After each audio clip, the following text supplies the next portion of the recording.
Bonjour à tous, bonjour à toutes. Bienvenue à ce nouveau café de Monsieur Lucien. Alors, pour certains ou certaines, vous allez peut-être être surpris.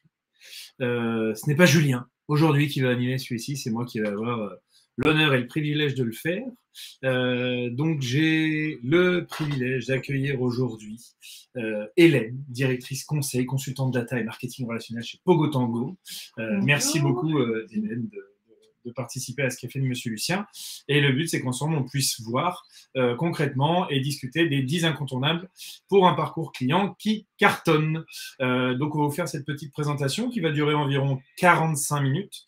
À la suite de ça, vous allez pouvoir tout au long de ce petit café nous poser vos questions dans le chat et nous y répondrons évidemment à la fin de celui-ci. Donc, ce que je vous propose, c'est qu'on puisse y aller. Dans un premier temps, moi, je vais rapidement présenter Monsieur Lucien.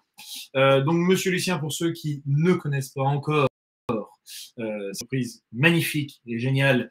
Nous sommes une petite agence web située à Nantes. On accompagne les structures à se développer sur Internet. L'équipe, donc on a le fondateur Julien, que pour beaucoup on connaît.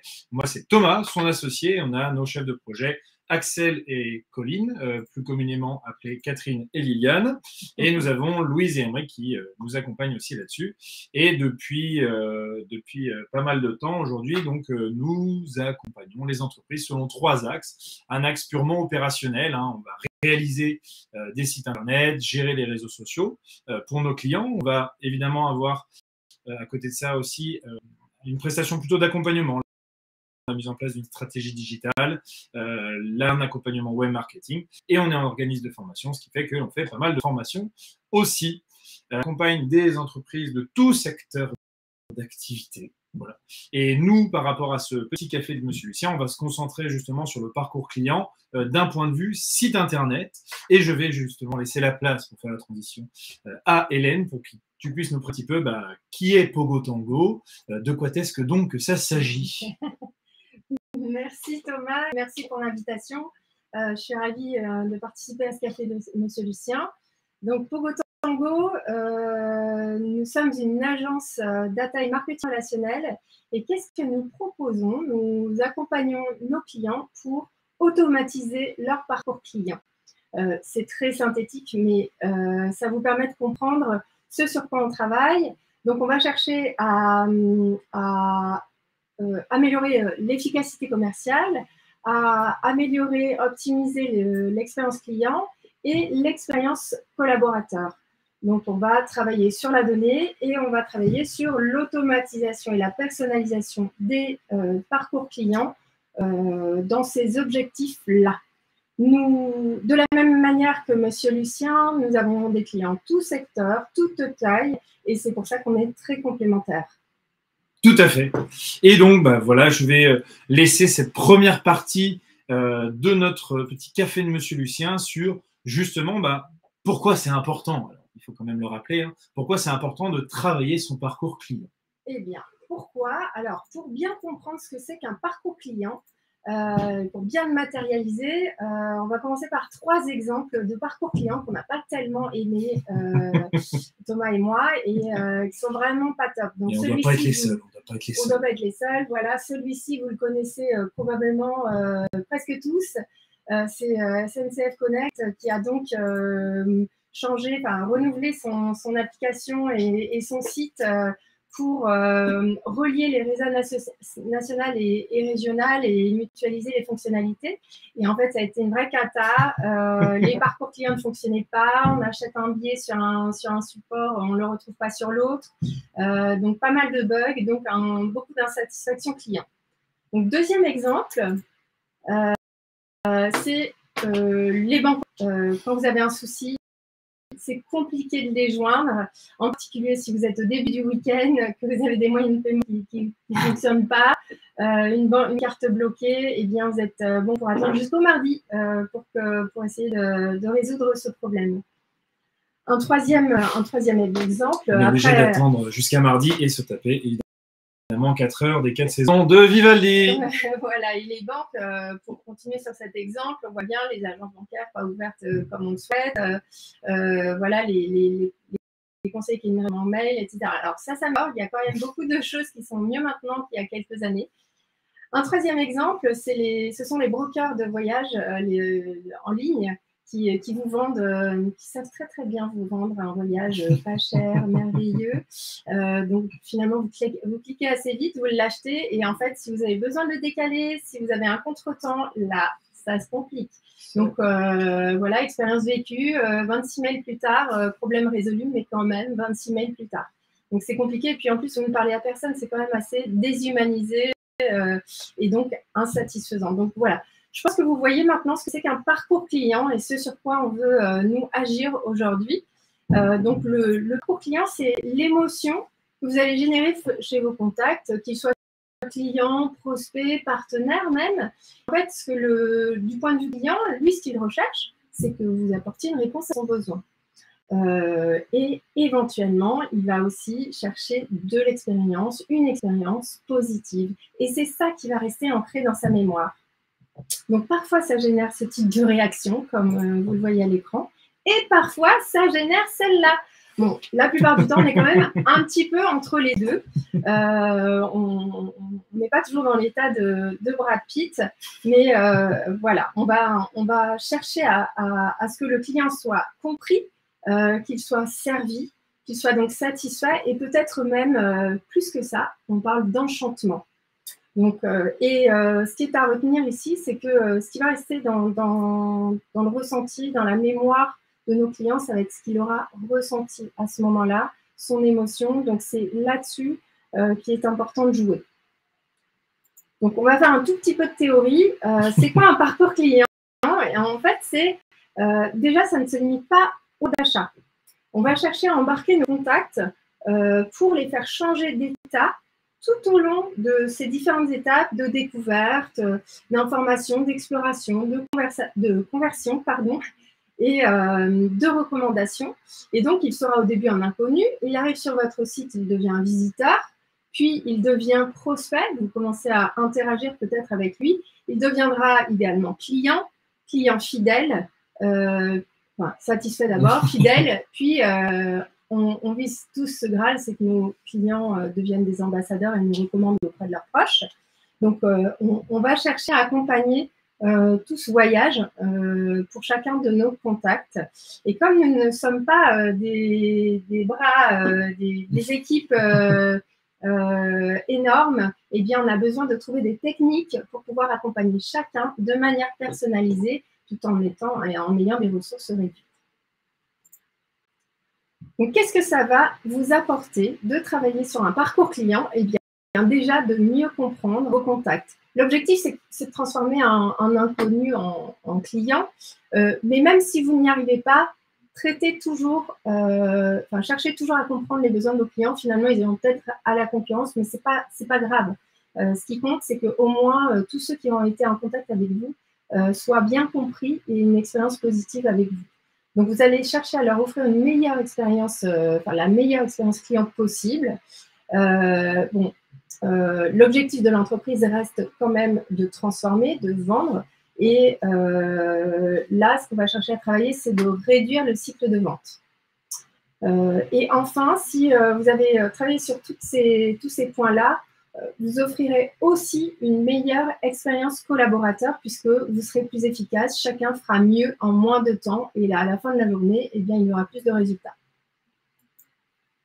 En revanche, si vous ne le faites pas, ce que vous risquez, c'est l'insatisfaction des contacts. Et là-dessus, on sait bien qu'un client insatisfait fait beaucoup plus de bruit que 1000 clients satisfaits. Oui, tout à fait. Moi, je reprends souvent cette petite anecdote. Il y a un petit monsieur pas très très connu qui a monté une boîte qui s'appelle Amazon. Enfin bref, petite boîte aussi. Donc Jeff Bezos qui donnait un petit peu cet exemple de dire que lorsqu'on donne un avis négatif de manière, on va dire, physique, hein, dans la réalité, un avis négatif va toucher 6 personnes. Et ce même avis négatif fourni sur le web va toucher 6000 personnes. Donc on passe du simple au 1000, donc ce qui est assez incroyable. Et puis nous, en France, on est un peu les champions du monde de l'avis négatif, hein, malheureusement. Donc c'est pour ça, voilà, c'est pour ça que cette insatisfaction client, elle est absolument à traiter et à anticiper, notamment à travers l'optimisation de ce parcours client. Donc, ce que vous risquez également, c'est de faire perdre du temps aux collaborateurs, puisqu'au lieu de vendre et d'accompagner des clients vers la transformation, ils vont devoir régler des réclamations, des problèmes, des retours, etc. Donc, c'est de la perte de temps et au bout du bout, c'est aussi de la perte de chiffre. Donc, le tout premier conseil qu'on peut vous donner, c'est soigner la première rencontre. La première impression, c'est souvent la bonne.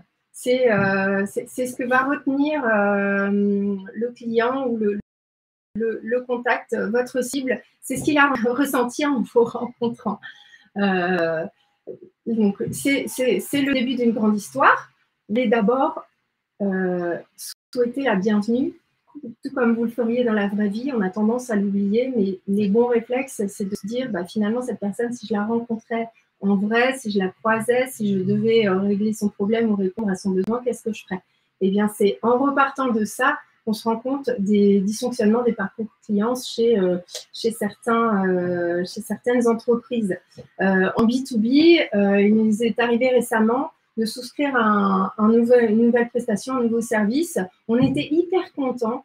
Et en fait, une fois qu'on a concrétisé cet engagement-là, le premier message qu'on a reçu de cette entreprise, c'est la facture à régler tout de suite. Et là, on était un peu refroidi parce qu'on pensait construire une belle histoire avec cette… bon, on va quand même construire une belle histoire, mais c'est dommage de ne pas souhaiter la bienvenue, merci, et puis de se dire, on va faire des chouettes choses ensemble. Le deuxième élément, c'est de s'assurer qu'on réponde bien aux besoins attendus, à la promesse lors de l'achat, la souscription à un service ou à l'accueil même en magasin, et de donner envie de continuer cette histoire, et enfin de bien vérifier la satisfaction avant de se quitter sur site et voir a posteriori. Ce qui est à éviter, c'est le premier exemple que je vous ai donné. Un autre écueil qu'on rencontre souvent chez nos clients, enregistrer les coordonnées pour joindre le client. Donc ça pose préjudice à plein de moments. Et donc, il faut veiller à au moins capter une adresse mail correcte, vérifier avec un nom, prénom, c'est déjà un minimum. Idéalement, un numéro de téléphone, mais on n'en a pas toujours l'usage. Mais au moins ça pour commencer. Et puis, autre chose qu'on remarque aussi très, très fréquemment, c'est que les parcours clients ne sont pas testés. Ou alors, ils peuvent être testés sur un support, mais pas forcément correctement sur tablette, mobile. Et puis, tous les scénarios sont à tester. Donc, ça demande un petit peu de temps, un peu de ressources, mais c'est la clé d'une expérience client réussie. Et c'est un point sur lequel on va revenir justement sur plusieurs items de cette présentation. Donc, pour un parcours client réussi, pensez expérience client et personnalisée. Donc, alors l'expérience client, c'est un terme qui peut paraître théorique, mais non, ça s'appuie sur des faits concrets. Donc, d'abord, pour commencer, c'est la confiance qu'on peut mettre à l'intérieur de vous, comme on dirait, et surtout la notion d'engagement. Donc, quand vous annoncez sur vos supports de communication que vous êtes vous êtes expert de ceci ou en mesure de livrer cela, tenez vos engagements. Vaut mieux moins dire et tout faire correctement que d'en dire trop et de ne faire que la moitié. Alors, un autre point qui est important, c'est de s'assurer de l'expertise et de l'efficacité des vendeurs dans la relation, que ce soit de la vente en face à face, de la vente à distance, sur tous les canaux. Donc, assurez-vous que tout le monde est bien formé, tient bien le bon discours avec le bon ton, un ton cohérent dans l'entreprise aussi, pour que ça fonctionne bien. Troisième point, c'est la dimension émotionnelle du parcours. Donc, c'est celle qu'on va retenir, c'est celle qui va générer du sourire et de la satisfaction, voire du plaisir dans certains actes d'achat. Et donc, ça, c'est BETC Digital qui le partage. Et nous, chez Pogo Tango Nettelium, ce qu'on aime rajouter, c'est le fait de personnaliser ces communications. Ça rend durable toutes les relations clients. Donc, on va chercher de manière générale à personnaliser toutes les relations sur toutes les étapes du parcours client. Et cela est vraiment de plus en plus vérifié, tant dans le B2B que dans le B2C, évidemment. La dimension émotionnelle était très présente dans le B2C dans un premier temps, et maintenant, elle est de plus en plus omniprésente aussi dans le B2B. Et la recommandation, d'ailleurs, joue beaucoup là-dessus. Ça, c'est sûr. Alors, on a cherché aussi à vous donner plein d'inspiration lors de ce webinaire. Et ici, je vous partage les champions de l'expérience client. Donc, on voit en France, aux États-Unis, en Chine. On voit qu'on retrouve des grandes marques, des grandes entreprises du digital. Chacun son expérience là-dessus, mais on vit justement des parcours multicanaux qui sont hyper fluides, avec des Netflix, des Blablacar, des PayPal. Voilà, les compagnies aériennes, ça s'améliore. Les compagnies aussi hôtelières. Donc, c'est intéressant d'aller voir ce que chacun fait aussi dans les différents pays. Alors, tout le monde n'est pas Netflix, hein, bien sûr, donc on se rassure, mais il y a toujours des bonnes idées à prendre chez chacun. Prenez un peu de temps pour regarder, c'est toujours utile. Ouais, après, alors, c'est dommage parce que nous, on est 11e, donc on ne nous voit pas sur le schéma. On est juste après Apple, Oui. donc voilà. Tant pis. Peut-être l'année prochaine. Ouais. On peut viser ça. Donc, une bonne manière de travailler sur l'expérience client, c'est de personnaliser les interactions.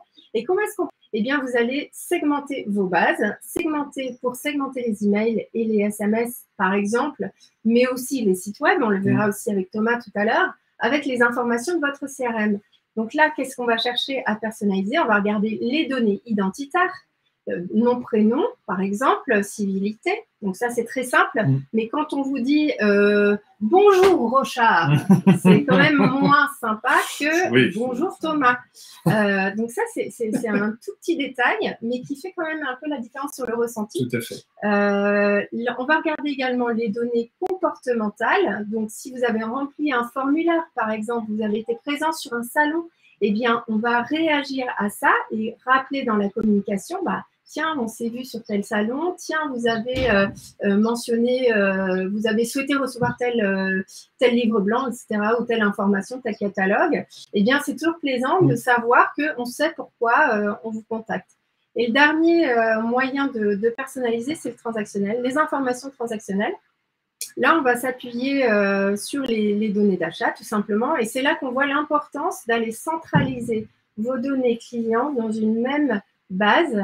Donc, on appelle ça le RCU, le référentiel client unique. Alors, on peut mettre ça dans un CRM, une CDP, une CRM marketing. On peut les appeler comme on veut. Mais en tout cas, le but, c'est qu'il y ait une vision client 360. On a toutes les informations, ces 3 types d'informations sur la fiche client. On peut aussi aller adapter les contenus des textes images avec des balises dans les mails et sur les sites web et dans les SMS d'ailleurs. On peut proposer des promotions selon des segments spécifiques qui auront été construits selon justement les interactions. Donc sur les VIP, les promophiles par exemple, question d'âge, question de région, la date anniversaire, etc., etc. Il y a beaucoup de possibilités. On vous incite aussi à faire des tests AB sur l'objet et le contenu. Et là, vous donnez la main à vos cibles pour choisir ce qui leur plaît dans la communication. Vous verrez ce qui fait cliquer le plus, ce qui transforme le plus. Et enfin, reprenez la suite du canal d'achat à l'endroit de l'arrêt. Donc là, je vais vous donner un exemple. Par exemple, l'abandon de panier, où là, on a mesuré des résultats assez intéressants sur un panel de clients. Donc là, on a un moyen qui n'est pas lié à la capture d'écran à droite et à cette marque, mais qui montre qu'on a pu reproduire ça chez plusieurs clients. Donc, sur des mails envoyés suite à un abandon de panier, on a un taux d'ouverture assez élevé, entre 40 et 60%, un taux de clic relativement élevé aussi avec 18%. Et selon les campagnes, le secteur, le timing, on a des taux de transformation de 3 à 5%. Donc, sur une entreprise qui aurait environ 10 paniers abandonnés par jour, on a une conversion à 3,5%. Si on prenait un panier moyen de 120 €, ça génère 15 000 € de chiffre d'affaires supplémentaire par an. C'est pas déconnant. Donc, c'est une petite action qui va générer un peu de chiffre d'affaires supplémentaire et qui s'autofinance largement, même bien plus. Et en fait, l'idée, ça va être de mettre en place plein de scénarios comme ceci qui vont vous permettre de capter, de rattraper des clients qui s'en vont ou des prospects qui s'en vont, etc. Une autre personnalisation simple et très appréciable, c'est la personnalisation donc au prénom. Vous voyez ici, bonjour Hélène. Et la personnalisation au centre d'intérêt. Donc là, j'ai déclaré que j'étais intéressée par les promotions à destination de Palma de Majorque. Et là, ce qu'on a pu observer également sur un panel de clients, c'est un taux d'ouverture multiplié par 2, un taux de clic multiplié par 2. Donc, ça signifie une transformation, une conversion multipliée par 2. Donc, c'est très intéressant. Un autre type de personnalisation, c'est la date d'anniversaire. Donc là, en fait, on va communiquer ce visuel à Julie, dont on connaît évidemment le mail et le prénom, mais on va l'inviter à remplir ce petit formulaire très simple pour bénéficier de son cadeau. Et pourquoi on fait ça? Un, ça nous permet de mettre à jour les coordonnées si jamais elles ont changé. Deux, ça nous permet aussi peut-être de l'engager un petit peu plus loin, de collecter son opt-in. Et ainsi, on va avoir un engagement plus important envers la marque. Et ça va normalement générer une émotion positive puisqu'elle va recevoir un cadeau. Voilà pour la personnalisation. Maintenant, ce qu'on vous incite à faire en troisième incontournable, c'est de définir des objectifs concrets. Alors, de quels objectifs on parle? On vous incite à travailler sur 3 objectifs, sur un de ces 4 objectifs. Donc, on a la notoriété, l'engagement, la transformation et la satisfaction.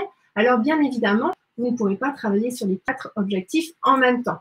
Donc, ce qu'il faut faire, vous avez vu là quelques indicateurs, quelques exemples d'indicateurs. Ce qu'il faut faire, c'est collectivement aller choisir les axes qui vont répondre aux objectifs commerciaux et de développement de l'entreprise et choisir évidemment ceux qui sont prioritaires. On a des entreprises dont la priorité, c'est la notoriété. D'autres entreprises, c'est l'engagement. D'autres entreprises, c'est la transformation et le chiffre d'affaires. Donc, on va choisir collectivement ces objectifs et on va tous se concentrer pour les atteindre, sur cet objectif-là pour les atteindre. Donc, ensuite, vous allez chercher à identifier les étapes du parcours client et à les diversifier les points de contact, proposer des alternatives de contact à vos cibles. Pour commencer, sachez à qui vous parlez. Vous allez construire vos personas, donc c'est-à-dire identifier qui sont les profils idéaux que vous cherchez à atteindre en identifiant leurs freins par rapport à votre solution, leur motivation, leur cadre de travail, même leurs appétences personnelles, leur âge, etc. Et ainsi, vous allez pouvoir mieux déterminer un ton éditorial, une politique éditoriale, une ligne éditoriale, merci, qui correspondra mieux à vos cibles. Vous pouvez aussi, on vous engage fortement à aller demander les avis clients et ça, savoir ce que vos clients pensent de vous, c'est quand même un bon indice pour ajuster vos offres, ajuster vos communications, ajuster vos canaux. On sait aussi que il faut demander les avis aux clients, mais aussi, on va dire à tout le monde, on a été en contact avec vous, puisqu'on sait que 75% des Français sont prêts à acheter un produit d'une autre marque s'ils ne sont pas satisfaits des informations qu'ils ont trouvées sur les canaux digitaux. Donc, bien avant l'acte d'achat, on peut générer de l'insatisfaction. Donc, c'est important de travailler cette étape d'avant-vente. Il faut évidemment travailler sa base, donc optimiser sa base, la qualifier. Donc, pour ça, vous allez chercher l'état des lieux, regarder est-ce que toutes vos données sont centralisées, est-ce qu'elles sont cohérentes, est-ce qu'elles sont complètes, est-ce qu'elles sont de qualité et surtout, est-ce qu'elles sont exploitables. Ensuite, une fois que vous aurez fait cet état des lieux-là, vous allez chercher à nettoyer ces données, à les qualifier et à les rendre plus exploitables en faisant de la collecte de données, en supprimant des contacts qui ne sont pas utiles, pas exploitables et surtout les contacts obsolètes qui ne sont plus, avec lesquels vous ne pouvez plus interagir du fait du RGPD. On le rappelle, c'est 36 mois de date de dernière action qui est l'obligation RGPD pour continuer à interagir avec vos contacts. Ma phrase était un petit peu bizarre, mais donc je le fais. Vous pouvez continuer à interagir avec vos contacts dans la mesure où ils ont interagi avec vous dans les 36 derniers mois. S'ils n'ont pas interagi avec vous depuis plus de 36 mois, alors vous devez les anonymiser, voire les supprimer. Vous pouvez aussi travailler, pour bien connaître vos clients, travailler le tracking. Donc là, il s'agit, bon, ça fonctionne comment? Ça fonctionne avec les prix. Donc il faut demander, enfin là, vous allez demander le consentement de visiteur pour attacher le visiteur en fait à sa fiche client via la barre des cookies. Et dans tous les cas, on vous recommande de la prudence et on vous incite à rester dans le cadre du RGPD qui consiste à lui expliquer clairement ce qu'on fait et à lui demander son autorisation. Sachant que ce cadre RGPD, donc on le rappelle, hein, c'est souvent, il se développe énormément. On a beaucoup d'informations là-dessus hein, et d'actualités. Il faut savoir que ce cadre RGPD est notamment présent dans tout ce qui est B2C. C'est indispensable. Dans du B2B, il est beaucoup plus léger, hein, parce qu'on peut tout à fait récolter de la donnée à partir du moment où elle reste professionnelle et que ça reste dans une relation professionnelle. Il y a un petit peu plus de facilité à faire, mais il faut quand même regarder un petit peu ce qui se passe de ce côté-là. Donc, ce que vous allez chercher à faire, c'est d'identifier les points de contact avec vos cibles, travailler l'entrée en relation en accueillant les nouveaux contacts, chercher à les qualifier, chercher à les stimuler par des communications ciblées. Ensuite, vous allez affecter ces contacts à différents canaux, à différentes personnes, notamment les équipes de vente, par exemple, qui vont, dont le travail consiste à transformer, à vendre. Et ensuite, vous allez chercher à aller vers de l'upsell et de la fidélisation. Donc, chez Pogotango, nous, on a un modèle de parcours client qu'on utilise régulièrement qui nous aide à identifier les objectifs du client, chacune des étapes ici, découverte, engagement, création, décision, satisfaction et fidélisation, pour ensuite définir des points de contact pertinents où nous allons proposer des contenus qui répondront aux besoins des contacts, qui vont a priori renforcer leur motivation et lever les freins qu'ils ont vis-à-vis de votre offre. Donc, ce qu'on va chercher, c'est de fluidifier le parcours client. Donc, on se souvient, on parlait de monocanal, puis de multicanal et d'omnicanal. Donc, toutes les entreprises aujourd'hui sont dans l'omnicanal et on cherche à aller vers le commerce unifié. Et c'est quoi le commerce unifié? En fait, c'est toutes les données, tous les systèmes communiquent et les données sont partagées entre les différents systèmes, ce qui permet un parcours client qu'on dit sans couture, c'est-à-dire sans rupture. Je commence un acte d'achat sur mon ordinateur, je le poursuis en mobilité sur mon téléphone, je reprends par téléphone pour une raison ou une autre, et il y a de la cohérence et de la logique dans ce parcours d'achat. Avec le site internet, toujours en base de conversion, mais justement, on va y revenir juste après. Et le site internet, c'est toujours le point central, c'est ce vers quoi on doit diriger nos prospects pour aller chercher de l'information, pour convertir, et qui va être le garant de votre communication et support de vos offres. Vous devez diversifier les canaux. On parle de plus en plus de conversationnel. Donc, le conversationnel, c'est un canal, c'est le chat, par exemple. C'est un canal qui peut être très efficace dans certaines situations et moins dans d'autres. Donc, attention parce que ça nécessite pas mal de ressources. Mais en tout cas, ce qu'on retient, c'est que 28% des consommateurs ont déjà effectué un achat à partir d'un réseau social. Et ça monte même à 42% pour les 18-25 ans. Donc, plus vous diversifierez vos canaux de communication et d'achat, plus vous aurez de chances de transformer.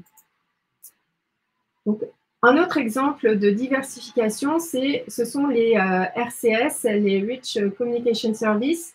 Là, c'est une sorte de SMS enrichi qui propose de l'interaction dans un SMS, du visuel et des boutons « Je veux découvrir »,« Je l'utilise déjà », par exemple, qui emmène vers où il y a aussi d'autres interactions qui sont proposées. Mais tout ça permet d'améliorer l'ergonomie aussi sur le mobile, sur les communications SMS. petite précaution à prendre sur le SMS. Veillez toujours à ce que vos contacts soient opt-in à ce type de communication. On ne fait pas la même chose dans une relation transactionnelle que dans une relation de communication publicitaire. Tout à fait. D'autres exemples que l'on pratique chez Pogotango Netelium, c'est le fait de travailler sur le on-offline et le offline-online. Donc, premier exemple, avec le jeu concours à gauche, où on a proposé des codes en ligne. On envoie un code en ligne aux clients de cette marque pour tenter de gagner une paire de magnifiques chaussures de ce client en déverrouillant le cadenas en point de vente. Donc, ça l'incite à venir en magasin pour essayer de gagner cette paire de chaussures. Et il y a des gagnants. L'autre exemple, c'est l'inverse, où là, on va distribuer un coupon papier dans les magasins de ce client, où il aura un code qu'il viendra rentrer sur Internet, sur le site Internet de la marque, pour gagner ce voyage, cette croisière Caraïbes.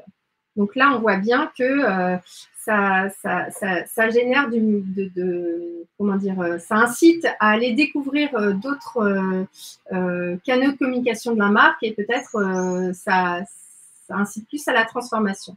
Oui, tout à fait. Le but, c'est toujours de garder dans l'idée que dans cette diversification des canaux digitaux, concrètement, on va toujours essayer de, évidemment, développer le digital, mais le virtuel au terrain, c'est ce qu'on dit assez souvent, c'est-à-dire des actions virtuelles ramenées vers le terrain et vice-versa. Et évidemment, de toutes ces actions qu'on vient de mener, que tu nous as présentées de manière très enrichie, Hélène, le but, c'est, comme on l'a dit, que la plupart des actions digitales que l'on va mettre en place ramènent vers le centre mère de tout ce qui doit se passer, à savoir le site Internet. Et par rapport à ça, ce qui est intéressant, c'est que le cinquième point qu'on peut dire, c'est qu'au fur et à mesure où vous allez concevoir le parcours client de votre site Internet, vous êtes capable de s'inspirer, et on le répète plusieurs fois, de tester.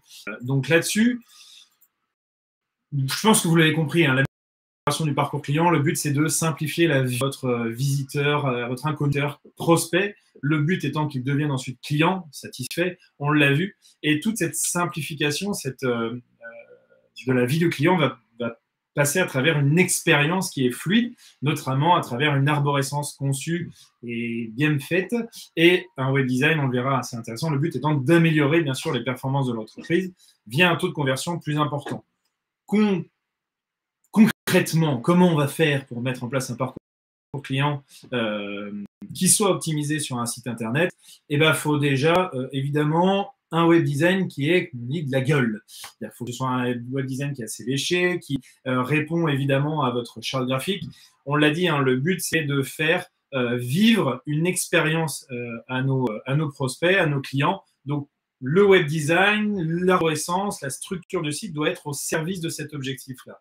Et quoi de mieux pour être sûr que ça répond à ces objectifs que justement faire ce qu'on appelle de l'A/B testing, c'est-à-dire tester plusieurs versions et voir ce qui fonctionne le mieux. Je vous montre quelques exemples très rapides. Concrètement, je vais vous montrer l'exemple de Dacia qui a testé 3 pages d'accueil, on va dire 3 héros. Donc les héros, c'est cette première section que peut voir lorsqu'on arrive sur un site Internet. Et ils ont testé cette première version-là, cette version-là avec un slider et des petits boutons, et une troisième version avec plutôt une sorte de mosaïque avec plusieurs call to action dessus. Et concrètement, ils se sont rendus compte qu'entre la A et la B, il y avait une augmentation de 16% de clics, et entre la A et la C, c'est-à-dire que la C proposait une augmentation de 116%, ce qui est assez énorme, ce qui fait que évidemment, ils sont restés sur cette base de mosaïque et ils l'ont utilisé par la suite sur leur nouveau site Dacia, tout en gardant évidemment un design qui reste assez léché, même s'il y a des petits soucis, on dira, d'ergonomie, mais voilà, c'est des choses qui peuvent être faites. Dans d'autres exemples plus proches et que l'on connaît pas mal, c'est des sites comme Airbnb qui justement font souvent de l'A/B testing et qui changent de manière assez régulière, font évoluer de manière assez régulière leur parcours client. Donc voilà les différentes versions, avec cette dernière version qui vient d'arriver qui, pour le coup, a complètement changé notre parcours d'utilisateur. Et c'est ça où c'est intéressant, c'est que forcément, il y a eu des retours en amont. Donc concrètement, les petites étapes que l'on peut mettre en place pour faciliter la vie de notre client sur notre site Internet, Il y a des petits outils comme par exemple la géolocalisation. Donc là, je vous ai pris l'exemple de Leroy Merlin. C'est des choses que l'on retrouve sur beaucoup de sites. C'est que lorsque vous allez arriver sur un site, notamment qui va vous proposer ensuite de l'achat directement localisé, ben, on va le faciliter en directement poussant le magasin qui est le plus proche de chez nous. Un autre type d'outil, c'est être capable de proposer des contenus en fonction de la source d'acquisition. Par exemple, là, on a l'exemple d'Allo Pneus qui, pour chaque nouveau visiteur venu d'une recherche sur les moteurs de recherche, se voyait apparaître un pop-up avec cette offre de bienvenue, ce qui a permis une augmentation de 21% du taux d'achat de pneus, ce n'est pas rien, et une augmentation du CA de 17,5%. Un autre petit outil qui est capable, que l'on peut faire, et c'est notamment, ça reprend notamment l'une des choses qui a été évoquée par Hélène juste avant, c'est cette personnalisation en fonction des préférences que l'on a, des catégories que l'on a cherchées en amont et autres. Renault a mis en place justement une page d'accueil évolutive en fonction des préférences du visiteur, en fonction de ce qu'il a recherché en amont, et ce qui fait qu'en poussant ces informations-là sur un retour de navigation, ben, on avait une augmentation de 67% du taux de clic et 37% du taux de demande d'essai, ce qui, une fois de plus, sont des chiffres qui sont même pas loin d'être déconnants. Et puis quelque chose qui est pareil, hein, c'est des choses que l'on voit partout, mais qui est toujours bien de rappeler, c'est évidemment proposer des produits, inciter au réachat à partir de l'historique d'achat du visiteur qu'il a effectué sur votre site. Donc voilà, être capable de faciliter cette commande ou cette recommande de produits similaires ou complémentaires, comme on peut le voir sur des Amazon, des Cdiscount, des Fnac, des Darty, tout ce que vous voulez. Donc, comme je vous l'ai dit, le but, ça va être d'accompagner le visiteur. Le parcours client, c'est clairement prendre notre visiteur par la main et lui faciliter un maximum. On va lui bâcher le tas. Clairement, on va faire en sorte qu'il trouve tout de manière ultra rapide et facile. On dit souvent dans le web design que lorsque l'on crée justement des gabarits, il faut que les personnes trouvent les informations de n'importe quelle page, depuis n'importe quelle page, en moins de 3 clics. Donc, on va vraiment garder cette idée-là, notamment en développant aussi tout ce qui est menu, organisation du catalogue, potentiellement aussi, et c'est ça qui est intéressant, être capable de faire de la base testing sur la mise en avant de ce qu'on appelle de la social proof. On parle dans ces cas-là d'éléments de réassurance et autres. Par exemple, Cyrillus qui, lorsque vous regardez sur ce fameux joli petit pull, va vous montrer combien de fois le pull a été vu aujourd'hui. Donc, ça montre un certain intérêt à ce produit-là. Le but, évidemment, afin de faciliter un maximum ce parcours client au sein de notre site Internet, tout simplement, ça va être de se baser sur l'incitation à l'action, mais sur chaque support. Alors, évidemment, le support privilégié, ça va être le site Internet, mais ce qui va permettre de faciliter, on va dire, cette incitation à l'action, c'est plusieurs choses. Évidemment, mettre en avant ces fameux éléments de réassurance, les avis clients, les informations produits et services. On dit souvent que on doit trouver très rapidement les informations sur les produits et services d'une entreprise. Généralement, c'est la deuxième section d'un site, hein, lorsqu'on scrolle sur la page d'accueil. Et dès le héros, on va avoir justement des boutons call to action et ces éléments qui vont être mis en avant, tout comme les informations de contact. Un exemple assez concret que je vais vous montrer juste après, qui va aussi mettre en exergue le côté call to action. Le call to action, c'est l'arme suprême du parcours client. On ne va pas se mentir. Donc, il faut que ces CTA ils soient clairs, facilement identifiables, visibles tout au long de la navigation. On peut même afficher des messages un peu plus visuels. Voilà, je vous ai trouvé un exemple qui répond à tout ça, qui s'appelle Secteur Alarme, qui, dès leur page d'accueil, on va avoir une structure qui est claire, nette, précise. On va avoir les informations qu'on recherche, comme les informations de contexte, les informations d'offres, ces informations d'offres qui sont répétées de manière légèrement différente, guider l'œil, des incitations à l'action, comme commencer un devis, les éléments de réponse avec les avis, et évidemment ces fameuses promotions et mises en avant de ces différentes choses qui sont faites. Donc, il y a d'autres exemples, il me semble, qu'Hélène, que tu as trouvé sur certains de vos clients. Oui, exactement. Donc, cet exemple-là, c'est cherche dans ce domaine de la construction. En fait, sur le site, il a catégorisé les types de besoins et invite chaque visiteur à cliquer sur le type de besoin. Donc, s'il clique, il arrive sur la page d'après. Yep. Voilà. Là, ensuite, il lui propose un nouveau choix qui est d'être guidé par des moments, des inspirations, des propositions qu'on lui fait, ou alors d'arriver directement sur un formulaire où on va lui proposer de qualifier le projet, enfin, celui qui l'a préparé. Et là, en l'occurrence, on lui donne différents choix qui vont permettre en fait à l'entreprise de venir qualifier ses leads et de les attribuer directement aux bonnes personnes au sein de l'entreprise pour qu'elles soient traitées au plus vite, accueillies au plus vite et qu'elles puissent être qualifiées. Donc, cette optimisation du parcours client sur un site internet, évidemment, elle s'anticipe peu. Hein. C'est-à-dire qu'on va essayer de se placer à la place de notre client, voir ce qu'il va rechercher. Donc, c'est pas mal de réflexions à faire. Et évidemment, le côté A/B testing permet de évidemment tester les choses. C'est-à-dire on peut avoir cette vision du parcours client qui pour nous est optimisé, mais peut-être que finalement on est complètement à côté de la plaque. Hein. Nous, ça nous arrive d'avoir ce genre de choses par rapport à des clients qui nous demandent de faire d'une certaine manière et on se rend compte que finalement c'est pas du tout la bonne manière de le faire. Donc voilà, ça fait de temps en temps, mais bon, c'est comme ça.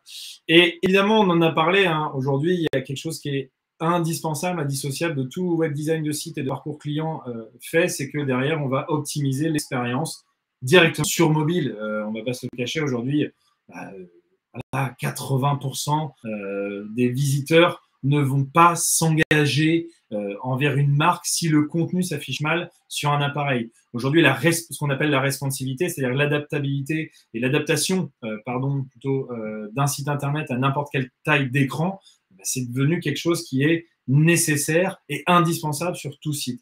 Et là où c'est intéressant aussi, c'est qu'un parcours client, évidemment, sur téléphone, va être différent, bien sûr, d'un parcours client sur ordinateur, tout simplement parce que la taille d'écran est différente.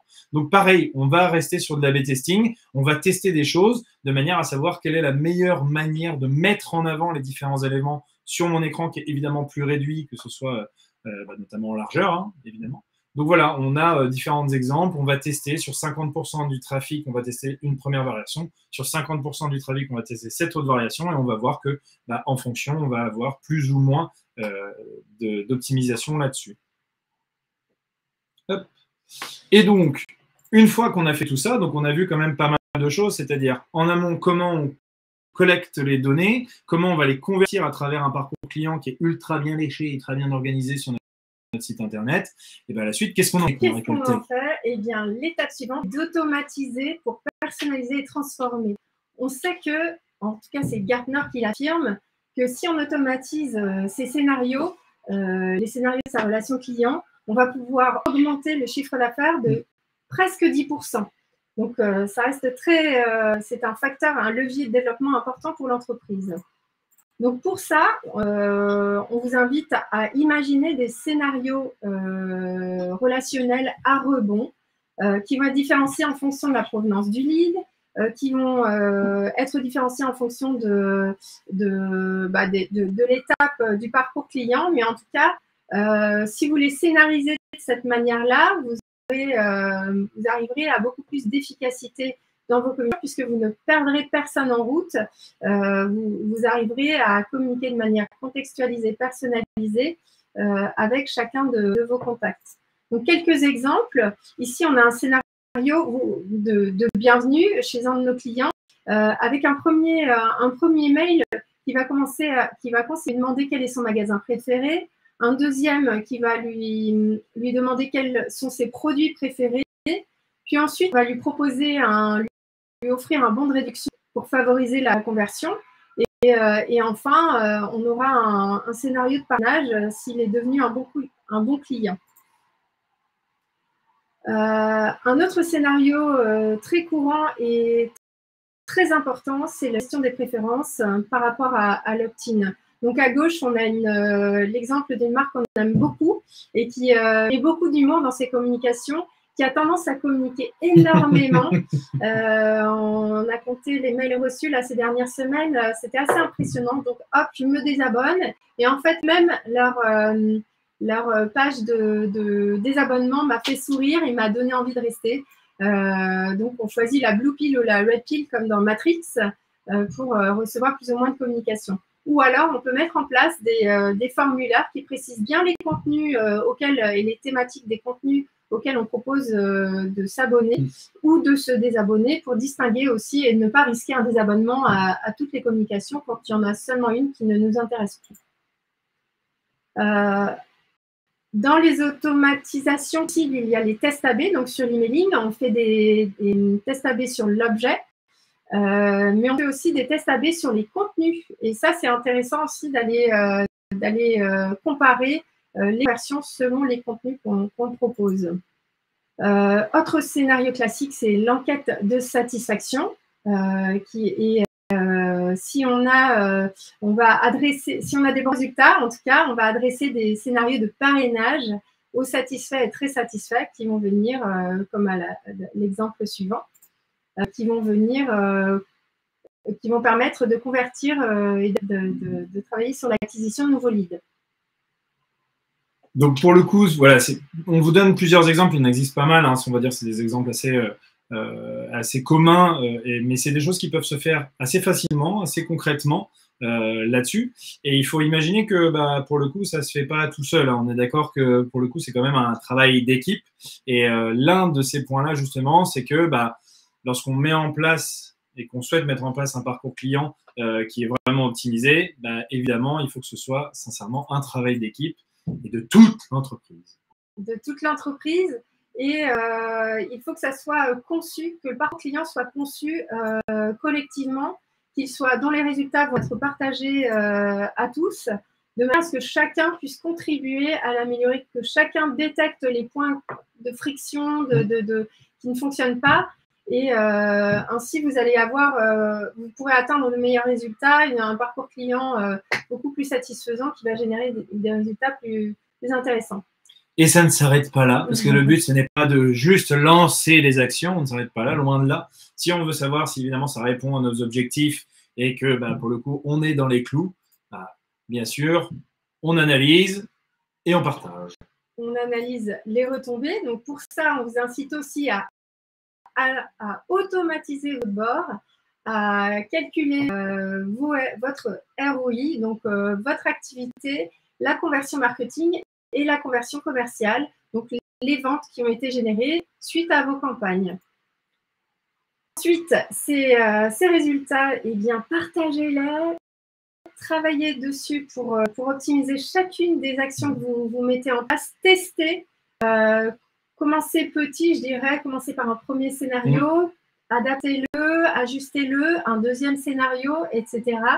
Et ainsi, vous allez mettre petit à petit tous les scénarios automatisés qui vont vous apporter de la valeur, une expérience client aux petits oignons et une expérience collaborateur géniale. Donc, en synthèse, ce qu'il faut retenir, et 47, on est tout juste bien, on est pas mal. C'est qu'il faut chouchouter tous vos contacts. L'objectif, c'est de simplifier la vie de vos clients, de vos contacts, mais aussi de simplifier la vie de vos collaborateurs. Tout à fait. Donc voilà, on a fini, nous, avec notre présentation. On va pouvoir laisser la place à vos questions, si vous en avez, que vous pouvez mettre dans le chat. Salut, Ryan. Voilà. Et salut. Ce qu'on va faire, c'est qu'on va vous laisser cela. On va concevoir un livre blanc qu'on pourra vous envoyer. Pour ça, si vous souhaitez l'avoir par la suite, il vous suffira juste de le dire en commentaire de ce post, tout simplement. Et puis voilà, on reste à votre disposition. Si vous avez des questions, n'hésitez pas à les partager sur le chat. Je crois qu'on a été tellement clair et limpide qu'il n'y en a même pas eu tout au long de la présentation. Donc voilà, gardez vraiment en tête que ce parcours client, c'est quelque chose qui s'anticipe, qui se réfléchit, qu'il faut le tester. Malheureusement, il n'y a pas de recette miracle pour un parcours client top. Il n'y a pas de recette miracle dans la communication digitale de manière générale. S'il y en avait une et qu'on la connaissait, on ne serait pas là. On serait pas là. Mais voilà, n'hésitez pas si vous avez des questions là-dessus. Et puis sinon, écoutez, on a été ravis de faire ce petit café de Monsieur Lucien avec vous. Merci encore, Hélène, de ta venue. C'était riche en informations. C'était trop bien. Merci Thomas, mais je t'en prie. pour l'invitation. J'étais ravie d'être avec toi. Et n'hésitez pas par la suite, évidemment, à suivre les actualités de Pogo Tango sur les réseaux sociaux. Hein. C'est toujours bien de se faire un petit peu sa petite pub. Nous aussi, Hein, on va pas se le cacher. Pour ceux qui ne sont pas encore abonnés, il y en a. On a mis en place justement un petit WhatsApp, hein, toujours dans cette volonté de développer les canaux de communication. On a suivi leurs conseils. On a mis en place un petit WhatsApp de communication. On vous envoie des petites actualités toutes les semaines, le mardi, 3 actualités qu'on a concoctées pour vous. C'est évidemment gratuit, c'est sans engagement aucun.